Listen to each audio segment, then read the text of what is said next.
Liyang farms a small 1.5 hectare plot of land just outside Kothapalli village in central India. About 10 years ago, the elders of his village came together to build a series of check dams to help conserve the diminishing rains. When we relied just on rainwater, the harvest was very unpredictable. But now, we are assured a good harvest whatever the rains that year. He is typical of the millions of small-scale farmers across Asia who, by using better water management, fertilizers and insecticides, have increased food production at a faster pace than the growth of their families.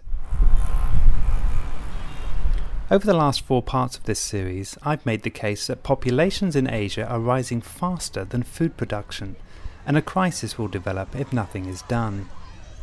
Discussing the looming global food deficit, a recent report from British NGO Oxfam posed a simple question.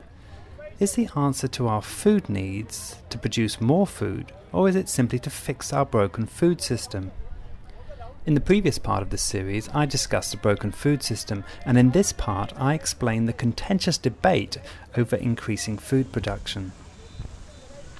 If there are increasing traffic jams in a city, the simplest way to deal with the problem is build more roads, not to restructure the city plan, and the same logic is true of the global food system. Recovering losses from poor food management and persuading populations to change their consumption habits is complex, but producing more food is relatively simple. Baz Bowman, who's head of the Crop and Environmental Sciences at the International Rice Research Institute, believes the task of doubling rice yields in Asia over the next 40 years is not an impossible task. Yeah, if I look at 25, 30 years from now, I'm extremely positive. And the reasons why I'm positive is, if you just look at current rice varieties that have been produced since the Green Revolution era, here in the Philippines, their yield potential is 8 to 10 ton per hectare. The average rice yield in the Philippines is 3.7 ton. It's around 4.5 under irrigated condition. So a huge potential to increase it. And we know that the technologies to grow rice and obtain 80% of the yield potential are there. Good fertilizer management, good water management, protecting the crop against pests and diseases. So if we look at Asia, Thailand, major rice exporter, exports 30% of the world's rice market. Average yield, close to 3.5 ton per hectare. Yield potential, 6 to 8 ton per hectare. Philippines, same story. Myanmar, same story. If we look at these countries, tremendous opportunity to increase the yield. Then there are new technologies to raise the potential yield of the cultivars just by conventional breeding. We hope to increase yield potential still 10 to 15%. Hybrid rice increases yield by 15%. So if you take those percentages with the opportunity to what we call closing the yield gap, the gap between what farmers currently get plus what they should be able to get given the current varieties and technologies, we should be able to produce enough in the next 25 to 30 years. Biotechnology crops, the engineering of seed variations by crossbreeding and genetically modifying native seed, not only provides possibilities to increase yields, but also to create more resilient seeds to pests and climate variations. But the practice is controversial as it involves introducing engineered crops into our food chain and potentially upsetting nature's balance. In Europe, where the debate is most fierce, the question of whether to or not use biotech crops is a lifestyle and business choice, but in Asia it's also a medical issue. The World Food Programme estimate that hunger-related illness kills more people every year than AIDS, malaria and tuberculosis combined. And according to UNICEF, half of the world's undernourished children live in Southeast Asia.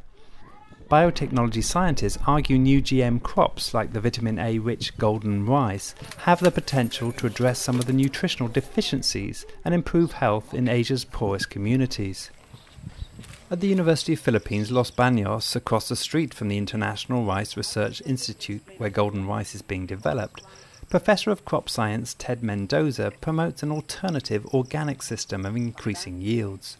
Combining drip-feed irrigation, water harvesting, intercropping and organic manures, he argues can have equally impressive results without the need to spray insecticides or genetically modify the seeds.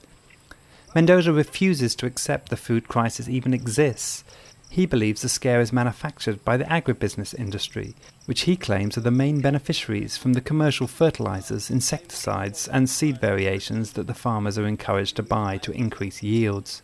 The thing is, when there was first crisis, then they introduced this so-called green revolution, these high-yielding varieties, okay, coupled with all these inputs, chemical inputs. So this is the second wave of what we now call green revolution, the bio-revolution. So what is the difference?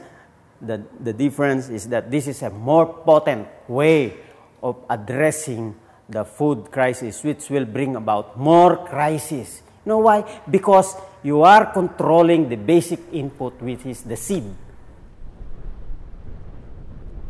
As I am about to leave Reddy's farm in India, his 2 young grandsons arrive with school bags over their shoulders. Sometime before 2050, they will both inherit half of the 1.5 hectare plot of land their father and grandfather now farm.